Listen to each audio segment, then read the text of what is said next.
നമസ്കാരം. നിയമസഭാ മണ്ഡലങ്ങളിലൂടെയുള്ള അവലോകനം തുടരുകയാണ്. ഈ ഇലക്ഷൻ പ്രഖ്യാപിച്ച സാഹചര്യത്തിൽ കൂടുതൽ മണ്ഡലങ്ങളിലേക്ക് നമ്മൾ കടക്കുകയാണ്.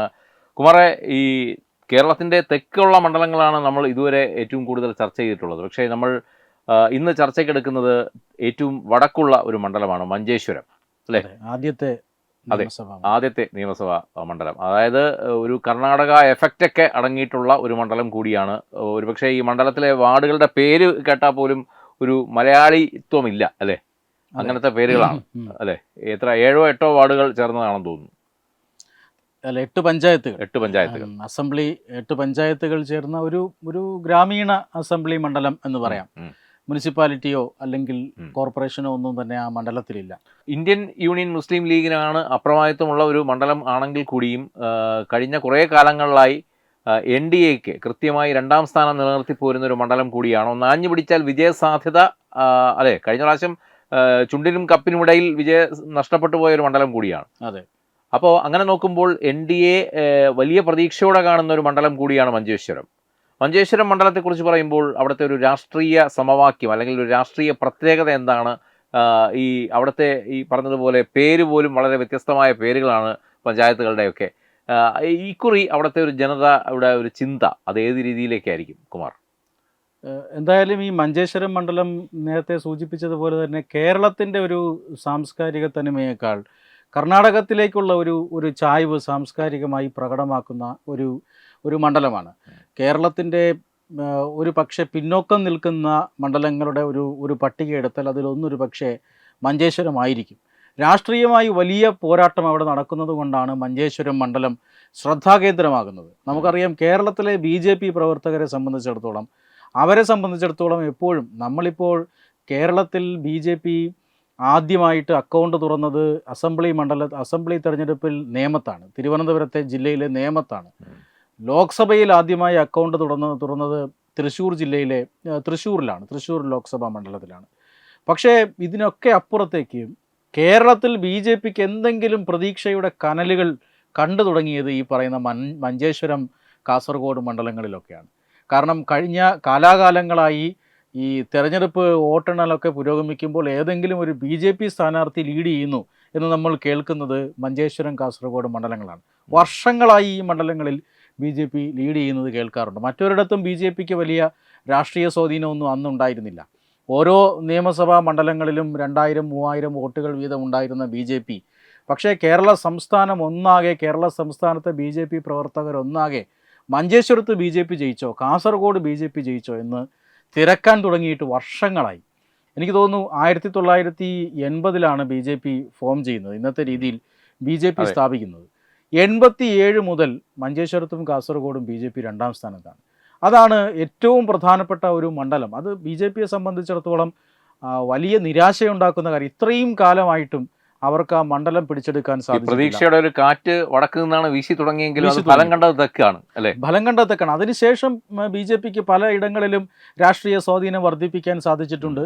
തിരുവനന്തപുരത്ത് വലിയ രീതിയിൽ രാഷ്ട്രീയ സ്വാധീനം വർദ്ധിപ്പിക്കാൻ സാധിച്ചു. നിയോജക മണ്ഡലം 2016 പിടിച്ചെടുക്കാൻ സാധിച്ചു.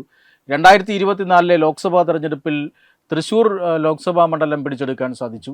പല മണ്ഡലങ്ങളിലും വലിയ രാഷ്ട്രീയ പോരാട്ടങ്ങൾ നടത്താൻ സാധിച്ചു. ഇപ്പോൾ കഴിഞ്ഞ അസംബ്ലി തെരഞ്ഞെടുപ്പിൽ ഏതാണ്ട് 6-7 മണ്ഡലങ്ങളിൽ 2ാം സ്ഥാനത്താണ്. ഇപ്പോൾ ഈ പറയുന്ന മഞ്ചേശ്വരവും കാസർഗോഡും ഉൾപ്പെടെ ഈ പാലക്കാട്, ആറ്റിങ്ങൽ, ചാത്തന്നൂർ, അങ്ങനെ നിരവധി മണ്ഡലങ്ങളിൽ BJP 2ാം സ്ഥാനത്താണ്. അപ്പോൾ രാഷ്ട്രീയ സ്വാധീനം പലയിടങ്ങളിലും വർദ്ധിപ്പിച്ചിട്ടുണ്ട്. പക്ഷേ BJP ആദ്യമായി രാഷ്ട്രീയ സ്വാധീനം നേടിയ ആ മണ്ഡലങ്ങളിൽ ഇപ്പോഴും BJPക്ക് പിടിച്ചെടുക്കാൻ സാധിക്കുന്നില്ല എന്നുള്ളത് BJPയെ സംബന്ധിച്ചിടത്തോളം അതൊരു വലിയ സ്വപ്നം തന്നെയാണ്. പക്ഷേ അവിടെ എന്തുകൊണ്ടാണ് BJP എപ്പോഴും പരാജയപ്പെടുന്നത്? ക്രോസ് വോട്ടിംഗ് ആണ്. BJPക്ക് അനുകൂലമായ ഒരു രാഷ്ട്രീയ സാഹചര്യം അവിടെയുണ്ട്. ആവശ്യത്തിന് ജയിക്കാൻ ആവശ്യമായ ജനപിന്തുണയും വോട്ട് ഷെയറും ഒക്കെ ഉണ്ട്. അത് ഇന്നോ ഇന്നലെയല്ല. നീ നേരത്തെ പറഞ്ഞതുപോലെ നമ്മൾ ആ തെരഞ്ഞെടുപ്പുകളുടെ പട്ടിക ഒന്ന് ഓടിച്ചു പോയി കഴിഞ്ഞാൽ 1987-ലാണ് BJP അവിടെ 2ാം സ്ഥാനത്ത് വരുന്നത് ആദ്യമായിട്ട്. ചെർക്കളം അബ്ദുള്ള 33,800 പരം വോട്ടുകൾ നേടിയപ്പോൾ BJPയുടെ ശങ്കര ആൽവ 27,000 പരം വോട്ടുകൾ നേടി 2ാം സ്ഥാനത്ത് വന്നു.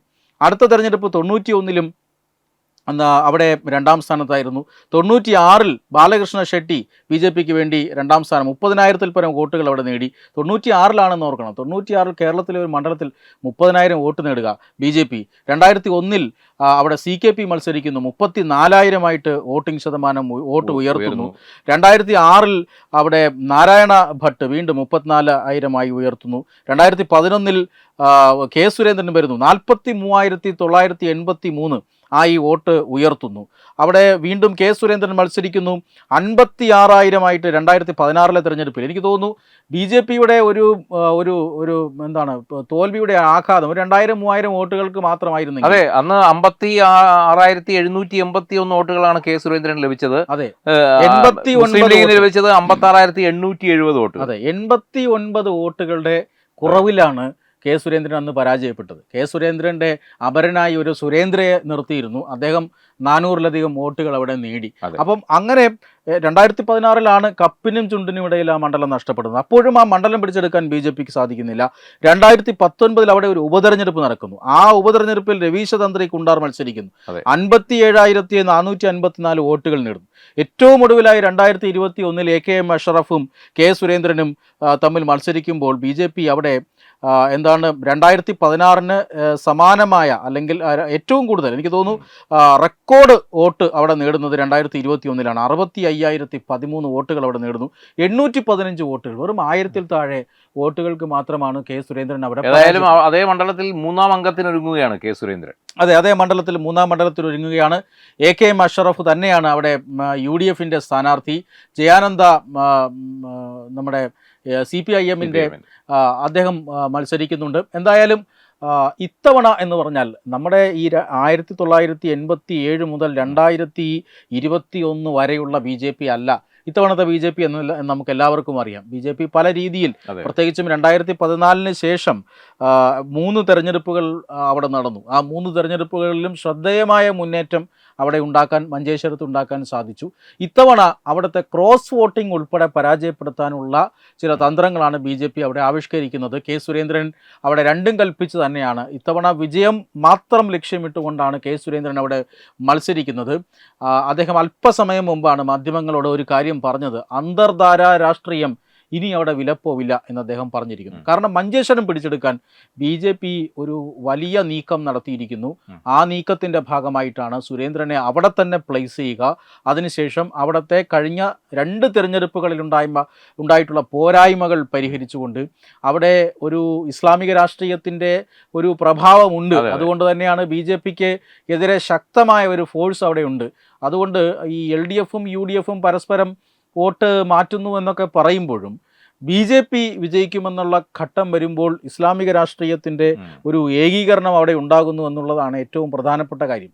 പക്ഷേ BJPയെ മാറ്റി നിർത്തിയാൽ അവിടെ വികസനം സാധ്യമാവില്ല എന്ന് ജനങ്ങൾ ഇതുവരെ ഉള്ള അനുഭവത്തിൽ നിന്ന് മനസ്സിലായിരിക്കും. നമുക്ക് കോവിഡ് കാലത്ത് നമ്മൾ അതിൽ നിന്ന് വളരെയധികം പാഠം പഠിച്ചതാണ്. കോവിഡ് കാലത്ത് കർണാടക ഈ കേരളത്തിലെ അതിവ്യാപകമായ ഈ കോവിഡ് വ്യാപനം അത് കണ്ടിട്ട് ഭയന്നിട്ട് കർണാടക സംസ്ഥാനം അവരുടെ അതിർത്തി അടച്ചു. കാരണം കേരളത്തിൽ വലിയ രീതിയിൽ കോവിഡ് വ്യാപിക്കുകയാണ്. ഇന്ത്യയിൽ മഹാരാഷ്ട്ര കഴിഞ്ഞാൽ ഏറ്റവും കൂടുതലായി കോവിഡ് വ്യാപിച്ചുകൊണ്ട് ആ സമയത്ത് ഇരുന്നത് കേരളത്തിലാണ്. അപ്പോൾ അതുകൊണ്ട് തന്നെ അവർ പ്രാണരക്ഷാർത്ഥം അതിർത്തി അടയ്ക്കുന്നു. അപ്പോൾ ആശുപത്രി സൗകര്യങ്ങൾ പോലും കാസർഗോഡ് ജില്ലയിൽ ഇല്ല എന്ന് കേരളത്തിലെ അങ്ങോളം ഇങ്ങോളമുള്ള ജനങ്ങൾ മനസ്സിലാക്കിയത് അപ്പോഴാണ്. അമേരിക്കക്കാർ ഒന്ന് അഡ്മിറ്റ് ആവാൻ കൊതിക്കുന്ന ആരോഗ്യരംഗമാണ് നമ്മുടെ ആരോഗ്യരംഗം എന്നാണ് CPM-ന്റെ നേതാക്കന്മാർ പറയുന്നത്. പക്ഷേ ഒരു പനി വന്നാൽ തൊട്ടടുത്ത അയൽ സംസ്ഥാനമായ കർണാടകത്തിലേക്ക് കൊണ്ടോടേണ്ടി വരുന്ന, രോഗിയെയും കൊണ്ടോടേണ്ടി വരുന്ന ഒരു സാഹചര്യം ഈ മഞ്ചേശ്വരം മണ്ഡലത്തിലുണ്ട്. മഞ്ചേശ്വരം മണ്ഡലത്തിൽ ദേശീയപാത വികസനം നടന്നിട്ടുണ്ടെങ്കിലും മറ്റ് പല റോഡുകളിലും വലിയ പ്രശ്നങ്ങളാണ്. സഞ്ചാരയോഗ്യമല്ലാത്ത റോഡുകളാണ് അവിടെയുള്ളത്. മഞ്ചേശ്വരം മണ്ഡലത്തിൻ്റെ ഒരു ഇപ്പം നമുക്ക് ഈ സ്ഥാനാർത്ഥി പര്യടനവുമായി ബന്ധപ്പെട്ട വിഷ്വൽസൊക്കെ കിട്ടുമ്പോൾ ആ വിഷ്വൽസ് തന്നെ പരിശോധിച്ചാൽ കൃത്യമായി ആ ഒരു അവികസിത മേഖലയുടെ ലക്ഷണങ്ങളെല്ലാം നമുക്ക് കാണാൻ സാധിക്കും. കേരളത്തിൻ്റെ മുഖ്യധാരയിലേക്ക് ഈ മഞ്ചേശ്വരം മണ്ഡലത്തെ കൈപിടിച്ചുയർത്തണമെങ്കിൽ അതിന് BJPക്ക് മാത്രമേ സാധിക്കൂ. അതിന് ജാതിയോ മതമോ വർഗമോ വർണ്ണമോ ഒന്നും ഒരു പ്രശ്നവുമാവേണ്ട കാര്യമില്ല എന്ന് ആ മണ്ഡലത്തിലെ ജനങ്ങൾ തിരിച്ചറിഞ്ഞു തുടങ്ങിയിരിക്കുന്നു. അതിന്റെ ഭാഗമായിട്ടാണ് BJP ഇപ്പോൾ ഒരു ആത്മവിശ്വാസം പ്രകടിപ്പിക്കുന്നത്. കുമാർ, 2016 തെരഞ്ഞെടുപ്പുമായി ബന്ധപ്പെട്ട് ഞാൻ അന്ന് ഈ പ്രദേശത്ത് പോയിട്ടുണ്ട്, മഞ്ചേശ്വരത്ത്.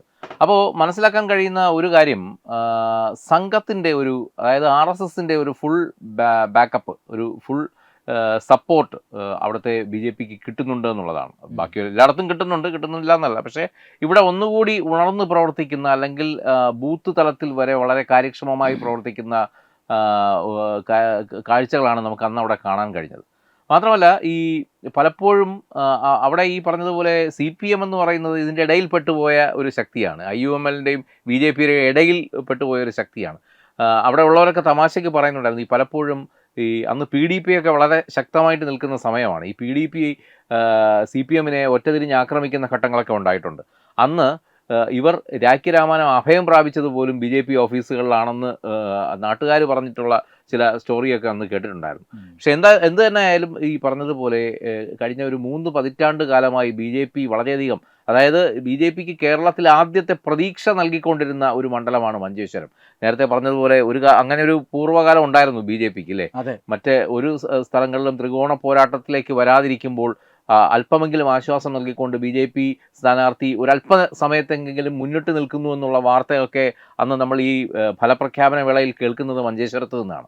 അപ്പോൾ അതിൽ നിന്ന് മാറി ഒരു വിജയി അവിടെ നിന്നുണ്ടാകും എന്നുള്ളത് വളരെ അടിയുറച്ച് നിൽക്കുകയാണ്. മാത്രമല്ല, ഈ പ്രാവശ്യം BJP ഈ 140 മണ്ഡലങ്ങളിലേക്കും സ്ഥാനാർത്ഥികളെ ഇറക്കുമ്പോൾ അവർ തീർച്ചയായിട്ടും വിജയിച്ച് കയറണമെന്ന് നിശ്ചയിച്ചുറപ്പിച്ചിട്ടുള്ള ചില മണ്ഡലങ്ങളുണ്ട്. അതിൽ പ്രധാനപ്പെട്ട ഒരു മണ്ഡലം തന്നെയാണ് മഞ്ചേശ്വരം. തീർച്ചയായും അവർ കേരളത്തിലൊരു A ക്ലാസ് മണ്ഡലം എന്നൊക്കെ രീതിയിലുള്ള ഒരു തരംതിരിക്കലുണ്ടല്ലോ. അതുകൊണ്ടാണല്ലോ മുൻ അധ്യക്ഷനെ തന്നെ അവിടെ സ്ഥാനാർത്ഥിയായി നിർത്തിയത്. അദ്ദേഹത്തിന്റെ 3ാം അംഗമാണ് മണ്ഡലത്തിൽ. ഇനി തെക്കേ അറ്റത്ത് നിയമം പിടിച്ചെടുക്കുമ്പോൾ വടക്കേ അറ്റത്ത് മഞ്ചേശ്വരവും ഉണ്ടാകണം എന്ന് BJP നിർബന്ധം പിടിക്കുകയാണ് ഇത്തവണ. കാരണം BJPയുടെ ഈ നേരത്തെ സൂചിപ്പിച്ചതുപോലെ RSSുമായിട്ടുള്ള ഒരു കോർഡിനേഷൻ, ഗ്രാസ് റൂട്ട് തലത്തിൽ താഴെ തട്ടിലേക്കുള്ള പ്രവർത്തനത്തിൻ്റെ ഒരു കണിശത, ഇതെല്ലാം മഞ്ചേശ്വരം മണ്ഡലത്തിൽ ഏതാണ്ട് ഒരു വർഷം മുമ്പ് BJP തുടങ്ങി എന്നതിൻ്റെ സൂചനകളാണ്. കാരണം അവിടെ ശക്തനായ ഒരു സ്ഥാനാർത്ഥി വരും എന്ന് എല്ലാവർക്കും അറിയാമായിരുന്നു. അതുകൊണ്ട് തന്നെ ഈ കഴിഞ്ഞ ഏതാനും മാസങ്ങൾക്ക് മുമ്പ് ദേശീയ തലത്തിൽ നടന്ന തെരഞ്ഞെടുപ്പുകൾ, അത് മഹാരാഷ്ട്ര തെരഞ്ഞെടുപ്പായിക്കോട്ടെ, ദില്ലി തെരഞ്ഞെടുപ്പായിക്കോട്ടെ, അതോടൊപ്പം തന്നെ ഹരിയാന തെരഞ്ഞെടുപ്പായിക്കോട്ടെ, ബീഹാർ തെരഞ്ഞെടുപ്പായിക്കോട്ടെ, ഇവിടങ്ങളിലെല്ലാം BJP പയറ്റിയ ഒരു തന്ത്രമുണ്ട്. അതായത് ജനങ്ങളുടെ ഏറ്റവും അടിത്തട്ടിലേക്ക് പോയി ആ രാഷ്ട്രീയ സന്ദേശം എത്തിക്കുക എന്നുള്ളത്. അത് കൃത്യമായി തന്നെ ഇവിടെ നടന്നിരിക്കുന്നു. മഞ്ചേശ്വരം പോലെയുള്ള മണ്ഡലങ്ങൾ കൃത്യമായി അത് BJP നടപ്പിൽ വരുത്തിയിരിക്കുന്നു എന്നതിൻ്റെ സൂചനകൾ നമുക്ക് നേരത്തെ തന്നെ ലഭിച്ചിട്ടുണ്ട്. മാത്രമല്ല, ഇത്രയും നാൾ ആ മണ്ഡലത്തെ നോക്കൂ, 1987 മുതൽ 80-ലാണ് BJP സ്ഥാപിക്കപ്പെടുന്നത്. 1987 മുതൽ 9ഓളം തെരഞ്ഞെടുപ്പുകളിൽ 2ാം സ്ഥാനത്ത് തുടർച്ചയായി ഒരു രാഷ്ട്രീയ പാർട്ടി അവിടെ വരികയാണ്. അവർക്ക് ജയിക്കാൻ ആവശ്യമായ എല്ലാ ഘടകങ്ങളും തുറന്നു കിട്ടുമ്പോൾ അവിടെ ഒരു തടസ്സം സൃഷ്ടിക്കപ്പെടുന്നു. ആ തടസ്സം എന്ന് പറയുന്നത് ന്യൂനപക്ഷ കൺസോളിഡേഷനാണ്. അതായത് BJP അധികാരത്തിൽ വന്നാൽ ന്യൂനപക്ഷ മതവിഭാഗങ്ങൾക്ക് നിലനിൽപ്പില്ലാത്ത ഒരു സാഹചര്യമുണ്ടാകും, അവർക്കവിടെ ജീവിക്കാൻ കഴിയാത്ത ഒരു സാഹചര്യം ഉണ്ടാകുമെന്ന് പിന്നോക്ക മണ്ഡലമായ മഞ്ചേശ്വരത്ത് പറഞ്ഞു പരത്താൻ എളുപ്പമാണ്. ആ ഒരു കാര്യമാണ് ഇത്രയും നാൾ അവരെ അവിടെ രക്ഷിച്ചത്. പക്ഷേ ഇത്തവണ അങ്ങനെയല്ല. 3ാം തവണയാണ് നരേന്ദ്രമോദി സർക്കാർ ഭാരതം ഭരിക്കുന്നത്. ഈ ഭാരതത്തിലെ ഒട്ടുമിക്ക സംസ്ഥാനങ്ങളുടെയും വികസനം എത്തിയത് BJP സർക്കാർ അധികാരത്തിൽ വന്നതിന് ശേഷമാണ്. ഡബിൾ എഞ്ചിൻ സർക്കാരുകൾ പ്രവർത്തനക്ഷമമായതോടുകൂടിയാണ് സംസ്ഥാനങ്ങൾ വികസനത്തിൻ്റെ പാത കണ്ടു തുടങ്ങിയത്. ഇത് ജാതിഭേദമില്ലാതെ അല്ലെങ്കിൽ മതഭേദമില്ലാതെ ജനങ്ങൾ മനസ്സിലാക്കി തുടങ്ങിയിരിക്കുന്നു. ഈ മതരാഷ്ട്രീയം മാറ്റിവെച്ചുകൊണ്ട് വികസനത്തിന് വേണ്ടി BJPക്കൊപ്പം നിൽക്കണമെന്ന് വിവിധ രാഷ്ട്രീയ പാർട്ടികളിലെ ആളുകൾ, അതുപോലെ തന്നെ വിവിധ മതവിഭാഗങ്ങളിൽപ്പെടുന്ന ആളുകൾ, ഇപ്പോൾ ക്രൈസ്തവ വിഭാഗങ്ങളിലെ ചില വിഭാഗത്തിൻ്റെ പിന്തുണ വ്യാപകമായി തന്നെ BJPക്ക് ലഭിക്കുന്നുണ്ട്. സ്ത്രീകളുടെ പിന്തുണ BJPക്ക് ലഭിക്കുന്നുണ്ട്. അതുകൊണ്ട് തന്നെ ആ ഒരു മാറ്റത്തിൻ്റെ തുടക്കം അത് നിയോജക മണ്ഡലത്തിൽ ഏതാണ്ട് BJP വിജയം ഉറപ്പിച്ച രീതിയിലാണ് മുന്നോട്ട് പോകുന്നത്. അതുപോലെ തന്നെ മഞ്ചേശ്വരത്തും വിജയമുണ്ടാകണമെന്ന് അവർ ആഗ്രഹിക്കുന്നുണ്ട്. അതിനു വേണ്ടിയിട്ടുള്ള ഒരു പ്രവർത്തനം അത് ഒരുപക്ഷെ അവർ ഒരു വർഷം മുമ്പ് തന്നെ തുടങ്ങിയിട്ടുണ്ട്. മറുഭാഗത്ത് സീറ്റ് കൈവിട്ട് പോകാതിരിക്കാൻ മുസ്ലിം ലീഗും വലിയ ശ്രമങ്ങൾ നടത്തുന്നുണ്ട്. അവരും വലിയ രീതിയിലുള്ള പ്രചരണങ്ങൾ നടത്തുന്നുണ്ട്. പക്ഷേ അവിടെ കോൺഗ്രസിൻ്റെ ഇപ്പോൾ ഇതുവരെയുള്ള UDF-നകത്തെ ചില പടലപ്പിണക്കങ്ങൾ, കോൺഗ്രസിനകത്തെ ചില പിണക്കങ്ങൾ, ഇതെല്ലാം UDF സ്ഥാനാർത്ഥികളെ വിജയത്തെ ബാധിക്കും എന്ന് അവർ തന്നെ വിലയിരുത്തുന്നുണ്ട്. ഇപ്പോഴും ഈ ഘട്ടത്തിൽ പോലും കോൺഗ്രസിൻ്റെ സ്ഥാനാർത്ഥി പട്ടിക വന്നിട്ടില്ല. ഇങ്ങനെയൊക്കെയുള്ള പ്രശ്നങ്ങൾ അവിടെ നടക്കുന്നുണ്ട്. എങ്കിലും മഞ്ചേശ്വരം മണ്ഡലത്തിൽ BJP-യെ അവർ കഴിഞ്ഞ ഇത്രയും വർഷങ്ങളായി പ്രതിരോധിച്ചു കൊണ്ടിരിക്കുന്നു. ഇനിയും പ്രതിരോധിക്കണമെന്നൊരു ചിന്ത അവർക്കുമുണ്ട്. അപ്പോൾ വലിയ രീതിയിലുള്ള മത്സരം തന്നെ മഞ്ചേശ്വരത്ത് നടക്കുന്നുണ്ട്. പക്ഷേ ഇത്തവണ ഞങ്ങളെ തോൽപ്പിക്കാൻ കഴിയില്ല. കാരണം വലിയ സംവിധാനങ്ങൾ ഇന്ന് BJP-ക്കുണ്ട്. BJP കേന്ദ്രം ഭരിക്കുന്ന പാർട്ടിയാണ്. പാർട്ടിയുടെ സംഘടനാപരമായ സംവിധാനങ്ങളുണ്ട്. കേരളത്തിൽ തന്നെ വളർന്നു വരുന്ന വലിയൊരു മുന്നണിയായി മാറിക്കൊണ്ടിരിക്കുകയാണ്. അതെ, ഇപ്പോൾ 2020 NDA-യിലേക്ക് വന്നിരിക്കുന്നു. BDJS പോലെയുള്ള രാഷ്ട്രീയ പാർട്ടികൾ വളരെ ആക്റ്റീവായിരിക്കുന്നു. ഈ ഒരു രീതിയിൽ അങ്ങനെ ഒരു കാലഘട്ടത്തിൻ്റെ ആവശ്യമുള്ള ഒരു പൊളിറ്റിക്സ് അത് ഡെലിവർ ചെയ്യാൻ BJP-ക്ക് സാധിക്കും. മാത്രമല്ല തിരുവനന്തപുരം നഗരസഭയിൽ BJP നേടിയ വിജയം അത് കേരളമെമ്പാടും വലിയ രീതിയിലുള്ള ചലനം സൃഷ്ടിക്കുമെന്ന കാര്യത്തിൽ തർക്കമില്ല. തിരുവനന്തപുരം കോർപ്പറേഷൻ BJP പിടിച്ചിരിക്കുന്നു. അതുകൊണ്ട് തന്നെ മഞ്ചേശ്വരത്ത് വലിയ ആത്മവിശ്വാസം അവർ പ്രകടിപ്പിക്കുന്നുണ്ട്. ഇന്നിപ്പോൾ BJP-യെ എങ്ങനെ പ്രതിരോധിക്കാം, BJP-യുടെ വിജയം എങ്ങനെ തടയാം എന്ന നിലയിലേക്ക് മറ്റ് രാഷ്ട്രീയ പാർട്ടികളെയും മുന്നണികളെയും BJP മഞ്ചേശ്വരത്ത് തളച്ചിട്ടിരിക്കുന്നു എന്ന കാര്യത്തിൽ തർക്കമൊന്നുമില്ല. എന്തായാലും തെക്ക് മുതൽ വടക്ക് വരെ ആ BJP പ്രഭാവം ഈ ഒരു തെരഞ്ഞെടുപ്പിൽ തെളിഞ്ഞു കാണാൻ പോവുകയാണ്. അത് ഈ പറഞ്ഞതുപോലെ ചില ഹൈലൈറ്റ് മണ്ഡലങ്ങൾ, A ക്ലാസ് മണ്ഡലങ്ങൾ, മഞ്ചേശ്വരം ഉൾപ്പെടെയുള്ള മണ്ഡലങ്ങൾ അതിൽ പ്രതിഫലിച്ച് നിൽക്കുമെന്നുള്ള കാര്യത്തിൽ യാതൊരു സംശയവുമില്ല. നമസ്കാരം. HIV അണുബാധ സന്തോഷപൂർണമായ ഒരു ജീവിതത്തിന് തടസ്സമല്ല. HIV അണുബാധയ്ക്ക് ഫലപ്രദമായ ചികിത്സ ഇന്ന് ലഭ്യമാണ്. ഇതിന് യഥാസമയം അണുബാധ കണ്ടെത്തുന്നതും കാലേക്കൂട്ടി ചികിത്സ നടത്തേണ്ടതും അത്യാവശ്യമാണ്. സൗജന്യമായ ചികിത്സയും മാർഗനിർദ്ദേശങ്ങളും സർക്കാർ ആശുപത്രികളിലെ ART അഥവാ ഉഷസ് കേന്ദ്രങ്ങളിൽ ലഭ്യമാണ്. ആരോഗ്യ സംരക്ഷണം ഓരോരുത്തരുടെയും ഉത്തരവാദിത്തമാണ്.